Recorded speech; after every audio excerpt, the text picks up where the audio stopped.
I'm Jacob Hornberger, president of the Future of Freedom Foundation, and welcome to this week's Trump Watch, the show that y'all know brings you a report on what President Trump has been doing during the past week, especially in the context of any measures that he's taking to destroy our rights and freedoms as Americans, which is, of course, what the Future of Freedom Foundation is all about.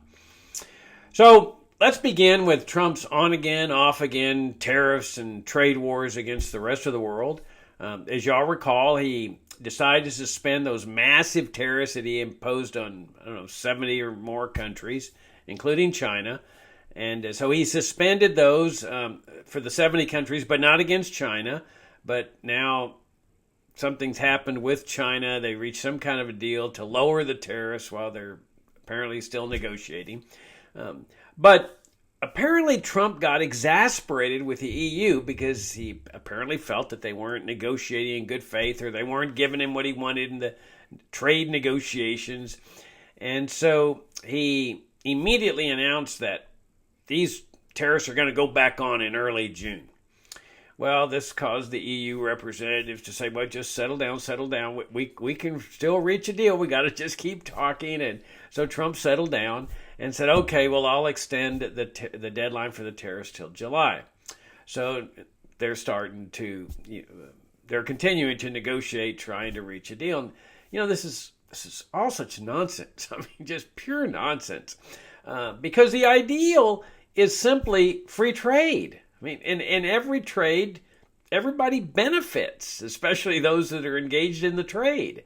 When people enter into trades, whether they're with Chinese or Russians or Cubans or whoever, they're giving up something they value less to get something they value more. That means that standards of living on both sides of the exchange are rising because people are ending up bettering their economic position. Well, but Trump says, well, but wait a minute, we can't be a great nation unless we have all this manufacturing returning to America, that, boy, these American businesses are just terrible, that are hiring people in China and Vietnam and other countries to manufacture parts for our items over here, like cell phones, like the iPhone. He wants the iPhone to be manufactured here in the United States instead of the way it's done, and you have parts being manufactured in China or Vietnam or wherever, and then they ship the parts over here and put them together. And he goes, no, you can't be a great nation unless you've got manufacturing, like cars. You see, you're not a great nation unless you're manufacturing cars or iPhones and so forth. This is just pure nonsense. Just pure nonsense. It is so obvious to me that Trump never took an economics class, or if he took an economics class, he wasn't paying attention to the part where they talked about the law of comparative advantage. It's just a basic principle in economics, the law of comparative advantage. Here's how it works. Let's assume that, let me take my example as a lawyer, because I practiced law for 12 years. And let's assume that I can make a lot more money spending my time practicing law than I can preparing my own pleadings, my lawsuits, my motions, and so forth. That if I spend all my time practicing law, let's say I can make, $500 an hour, while over here I'm spending my time where I could hire somebody to type out all the pleadings, get them all ready, the motions, and so forth, pay them, let's say, $50 an hour. All right, but let's assume that I'm really good at typing and that I'm really good at preparing motions and pleadings on the laptop, and that I can do it a lot faster than a legal assistant. Well, then does that mean that I should dispense with a legal assistant when I'm able to do it much better than he or her? No. Okay, and this is where the law of comparative advantage comes in. I'm much better off spending my time practicing law and hiring the legal assistant to do those things. Why? Because I'm comparatively better. I'm better at both than the legal assistant. Obviously, the legal assistant can't practice law. He or she can just type out the motions and the pleadings and stuff. I'm better than the legal assistant at both, but I'm comparatively better off doing the practice of law because I can make so much more money doing that. And so I'm better off, even though I'm able to do both better than the legal assistant, I'm better off spending all my time practicing law and hiring the legal assistant to do the motions and the pleadings and typing out the petitions and so forth. It's the same thing with respect to putting together an iPhone. I mean, yeah, theoretically, people can put together an iPhone here in the United States. But comparatively speaking, they're better off at Apple spending all their time putting together the iPhone than they are manufacturing, devoting all these resources and manpower to manufacturing the parts. They're even though they may be better off, better able to do so than, let's say, Chinese workers, they're better off, comparatively speaking, the law of comparative advantage of letting the Chinese do the part manufacturing, ship them over here, and then we spend our time, or Apple spends its time, putting together the iPhone using these manufactured parts from overseas. And you see, this is the real advantage of free trade, is that business people figure these things out for themselves. They don't need a central planner. They don't need Donald Trump to figure out how to run their businesses. People know very well how to run their own businesses. And you get the sense sometimes that Trump thinks that he needs to be the salesman for everybody. He needs to be the person operating the businesses. He needs to be telling people, this is how you should run your businesses, and this is how we make America great. Well, that's not how you make America great. You make America great by leaving people alone, by the government leaving people alone. This was the whole idea of free enterprise, a revolutionary concept. The idea that enterprise should be left free of government interference, control, or management. So your ideal is where President Trump just butts out of everybody's business, just stays at home, goes out and plays golf, okay? Doesn't get embroiled in what people should be building or manufacturing or whatever. I mean, remember Hong Kong. Hong Kong before the Chinese takeover was extremely prosperous, okay? It didn't have a manufacturing sector. They weren't building automobiles in Hong Kong.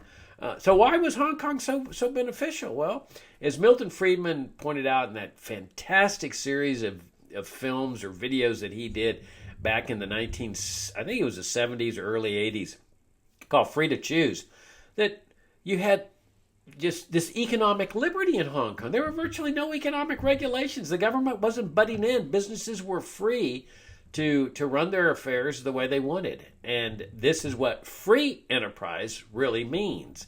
It's not managed enterprise, not regulated enterprise. It's the absence of those things.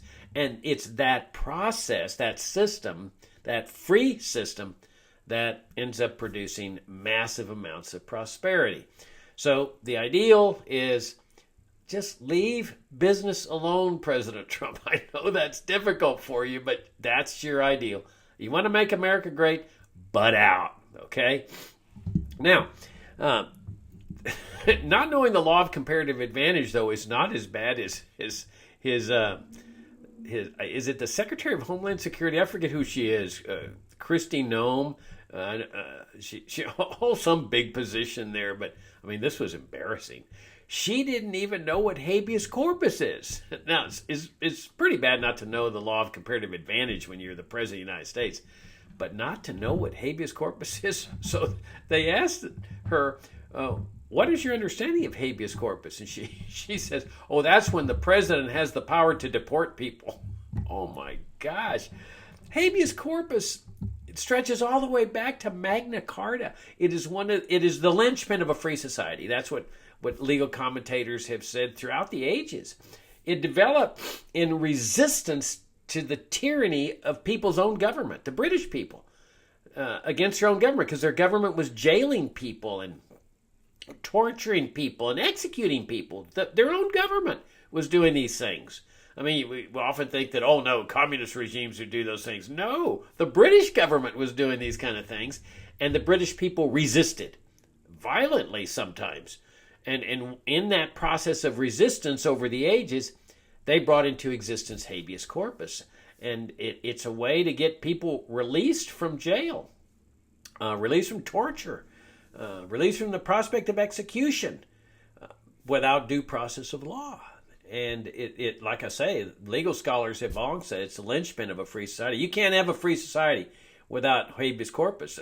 Otherwise, freedom of speech, freedom of the press, freedom of religion, gun rights, they become dead letters. They're irrelevant without habeas corpus. And that's why our ancestors, the framers, inserted the protection of habeas corpus into the Constitution. So hopefully Kristi Noem has learned now what habeas corpus is. And hopefully they both will learn what the law of comparative advantage is. So let's see. Let's move on to the... one more thing about this thing. I had a friend recently tell me, but Jacob, the trade deficit is just terrible. The trade deficit. Oh my gosh. I mean, well, this is part of, taking economics in public schools and government-supported institutions. They teach us nonsense that the trade deficit is terrible. The best thing that could ever happen to this country, or one of the best things, is abolish statistics on the so-called trade deficit. In fact, I put into ChatGPT the other day, I said, what is the trade deficit between Virginia and Florida? And it said, well, can't really answer that question because there's no statistics on it. That's the ideal, okay? Because otherwise people would be, pacing the floors. Oh my gosh, there's a trade deficit between Florida and Virginia. Virginians are spending more money in Florida than Floridians are spending over here. And my gosh, Virginia's going to fall into the ocean and, all this nonsense. Well, it's the same thing with respect to international trade. The best thing that could ever happen is just abolish the statistics on trade so that nobody knows that there's a trade deficit between countries. The whole thing's just ridiculous.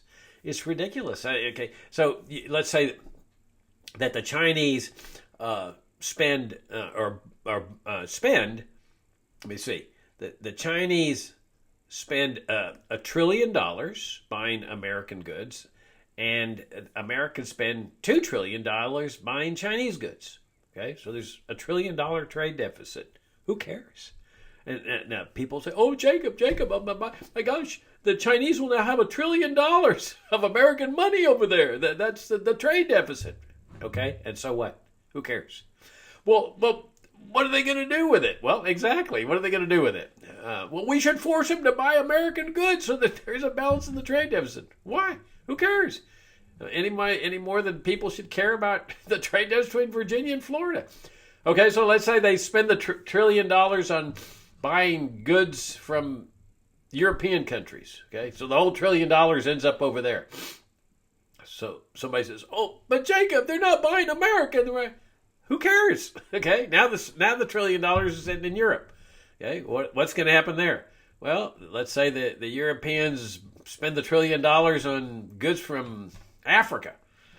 Well, Jacob, but they're still not buying American. Yeah, who cares? Okay, well, why do those Africans want those dollars? Well, because there's demand ultimately among some people in the world for American goods. So ultimately, the money finds itself back in the United States because the reason people want to get dollars when they sell goods is so they can buy American stuff that they want. But none of this has to be worried about. Okay, nobody has to be pacing the floors and so forth. And so, and that's, of course, part of the problem with President Trump is that he looks at these figures between two countries and says, "Oh my gosh, the United States is going to fall into the ocean." Well, ridiculous. So let's move on to federal spending. They've got the big spending bill that President Trump is supporting there in Congress. And it's what I said from the very beginning. I've said this for a long time, that when it comes to out-of-control spending, there's no difference between Republicans and Democrats. And we can see that in this spending bill.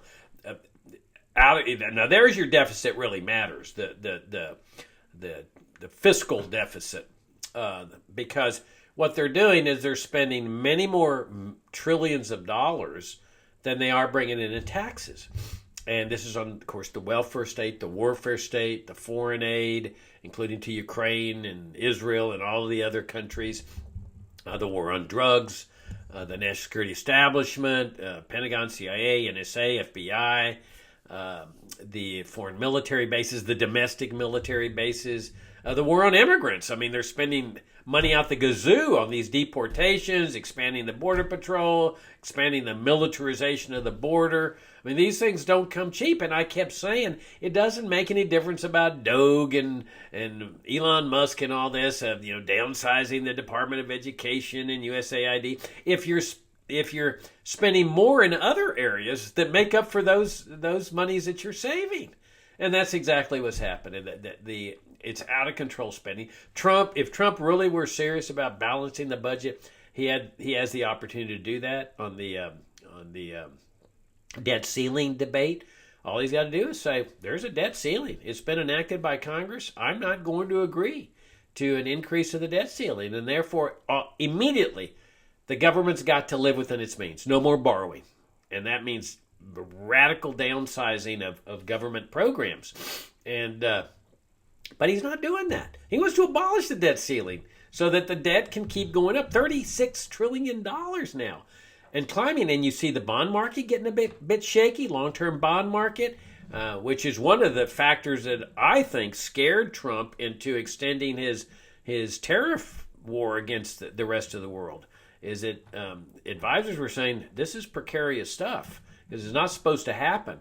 And then you've got downgrades in ratings of the rating agencies of U.S. bonds.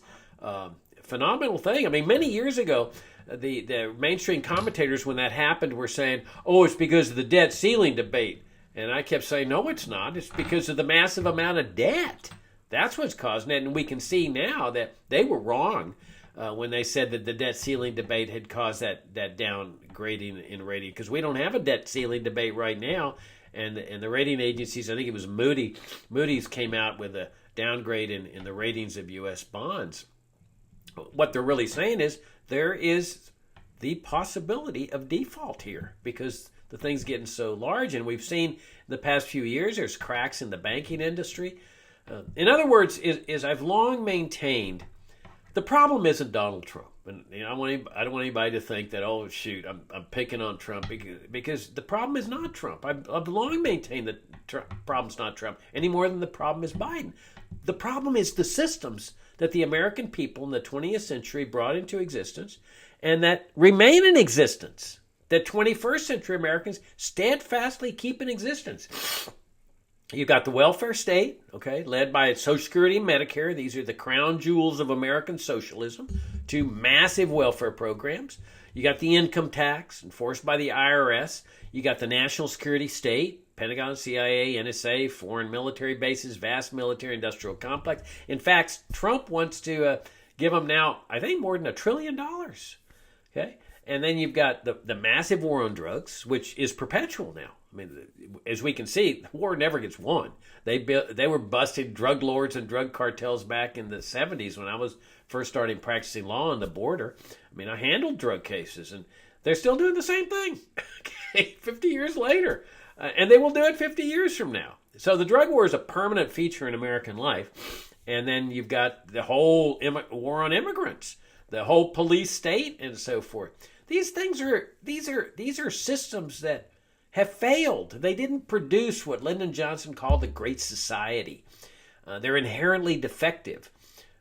Americans that lived, let's say, from 1880 to 1910 hated everything Americans today stand for, and they rejected it, including paper money, a national Federal Reserve, national security state, Pentagon, CIA, NSA, welfare state, income tax, IRS, drug war, immigration controls, to a certain extent. I mean, millions of immigrants were flooding into American shores because the immigration control system they had wasn't permitted about 96 or 97% of the people who wanted to come here. And notwithstanding that, or probably because of it, prosperity was soaring during that period of time, and so was charity. But Americans rejected all that, 20th century Americans, and that's the problem. It's not Trump. People elect Trump because they think, oh, he's going to be able to make the system work. He's going to make America great again. It can't happen because this whole overall statist system is inherently defective. It can't be made to work, not by Donald Trump and not by anybody. And all that happens is you end up with a further destruction of liberty and you get closer and closer to really the downfall of America from within, like a cancer that kills you from within. All right, let's move to Ukraine. President Trump campaigned on the promise that he was going to settle this war on the first day in office. Okay, and everybody had this idea that he has a secret plan, but he didn't want to reveal the secret plan because then Biden would take it and get the credit, and the war would be over. Well, it turns out he never had a plan at all. If he did, where is it? No, he thought that his friendship with Putin and his force of personality would cause them, Zelensky and Putin, to sit down at the negotiating table and say, okay, here are the terms of the deal. You need to accept it. Enough killing to stop the war. War is bad. Put a stop to it. Well, it's ridiculous. Life doesn't work like that. And Trump just said that Putin's crazy because he's over there bombing people that are not soldiers, that are civilians. And of course, it's kind of ironic because I think the U.S. just engaged in a massive bombing campaign in Yemen under Trump, if I'm not mistaken. But what Trump doesn't realize, and what he just cannot do, is put himself in the shoes of Putin. And this goes back to NATO's role in provoking this crisis. This is what the mainstream press simply will not confront, what U.S. officials will not confront. And as long as you don't confront the main cause of the war, you never come up with a solution to it. And you can't understand Putin's reasoning. Trump, went off on a fit and said, Putin's crazy. He's crazy. He's just bombing people. He's just killing people. And this caused some Russian official to say, look, Trump's having an emotional moment. Just settle down. And that's what Trump needs to do. And he needs to think about the cause of what happened here. It wasn't because they were trying to conquer, all of Europe or reconquer all of Eastern Europe and moving on to the Western Europe, which is the story they were trying to tell the whole time. It's sort of like a variation of after the 9/11 attacks, they hate us for our freedom and values, instead of they're retaliating for our deadly and destructive foreign policy. And so, understanding the role of NATO, Putin, for years, the Russians were saying, stop expanding eastward. Stop bringing your soldiers and your troops and your nuclear missiles ever closer to our borders. And they just wouldn't do it, even though they had promised. And so now, they start talking about having Ukraine join NATO, which then would have the U.S. claim to be able to put troops in Crimea and the rest of there in Ukraine, right there on Russia's border. And Russia had always said, this is our red line. So it's obvious that there's only one solution to this, and that revolves around NATO from Putin's standpoint. Now, Trump can say, well, I promise that we're not going to accept Ukraine into NATO. And Zelensky can say, I promise we won't do that. What good is a promise? Okay, then let's say they negotiate that deal and put it in writing. What difference does it make? I mean, one Sunday morning, everybody wakes up and finds out that overnight Zelensky and Trump signed a deal that now makes Ukraine part of NATO. Okay, and what's Putin going to say? Well, wait, you promised not to do this. Yeah, we did promise, but sorry. And U.S. officials could say, but we never would break a promise. Yeah, right. They broke the promise not to extend NATO eastward. Why wouldn't they break a promise on making Ukraine part of NATO? So the real solution to this is dismantle NATO. Then that puts Russia at ease that Ukraine can't join NATO because NATO no longer exists. Or at the very least move it all the way back to where it was to France, England, Germany, or whatever. But the ideal is get rid of this World War II dinosaur. It's just deadly and destructive. The European countries are so frustrated over the possibility that Russia may win this war that they're now saying, oh, well, we're going to let long-term missiles that they have furnished Ukraine be fired into Moscow or other internal cities. And U.S. missiles, too, that have been furnished to Zelensky. Imagine that. That the U.S. and these other countries are using Ukraine to kill people in Moscow or St. Petersburg or wherever inside Europe, inside Russia. Imagine if we were on that receiving end of that sort of thing. So it's a very dangerous game here, because at some point Putin could say, well, they're killing people here in Moscow, they're destroying our buildings here, and we're just going to drop a bomb to shorten the war, which would follow the logic of Hiroshima and Nagasaki. The rationale there was that U.S. had a right to target those civilian cities with nuclear bombs to shorten the war. Okay, we've heard that all of our lives. So what did Putin use that same rationale? He says, well, look, y'all are destroying our cities here. I'm going to drop a nuclear bomb to shorten the war. And so all of a sudden we're looking at the prospect of all-out nuclear war. And it offer this World War II dinosaur called NATO. And that's what they won't confront. They won't do it. Trump won't confront it. The mainstream press won't confront it. Because for them, NATO is a permanent fixture. It's like the war on drugs. That it's here forever. We don't have a choice. Well, there is a choice. Re-examine where we are as a country, how we got here, how we ended up with these dysfunctional systems. And there's no question we live in a dysfunctional society. The great society that Lyndon Johnson envisioned never came into existence. We can see that. Even people, the most ardent welfare statists will talk about how people are struggling.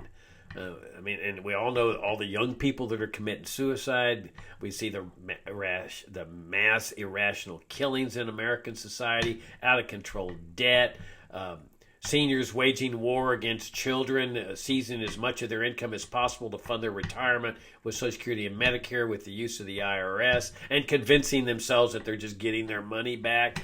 And it's really war all across the welfare state, where people are trying to get into other people's pocketbooks with the help of the IRS while protecting their own pocketbooks with deductions and so forth to keep themselves from being plundered. It's a bad way of life.